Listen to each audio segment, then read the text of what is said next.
राज्य शासनाने 2025 व 2026 या वर्षातील पिकांसाठी सुधारित पीक विमा योजना लागू केली आहे। राज्य शासनाने 2025 व 2026 या वर्षातील पिकांसाठी सुधारित पीक विमा योजना लागू केली आहे।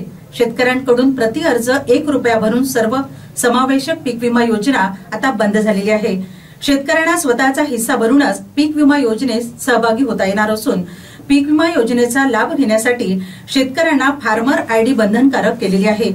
सुधारित पीक विमा योजनेत शेतकऱ्यांनी भरावयाचा विमा हप्ता खरीप हंगामासाठी 2%, रब्बी हंगामासाठी 1.5% तर खरीप व रब्बी हंगामातील नगदी पिकांसाठी 5% असा मर्यादित ठेवण्यात आलेला आहे। या योजनेत मृत शेतकऱ्यांच्या नावे तसेच इतर अवैध मार्गाने विमा काढला गेल्यास तो अर्ज रद्द करण्यात येणार आहे। याशिवाय योजनेत सहभागासाठी शेतकरी ओळखपत्र क्रमांक अनिवार्य करण्यात आलेला आहे। पीक विमा नुकसान भरपाईसाठी ई पीक पाहणी अंतर्गत पिकाची नोंद सुद्धा बंधनकारक राहणार आहे। शासनाने यवतमाळ जिल्ह्यातील शेतकऱ्यांकरिता भारतीय कृषी विमा कंपनी मुंबई ही विमा कंपनी कार्यान्वित यंत्रणा म्हणून नियुक्त केलेली आहे।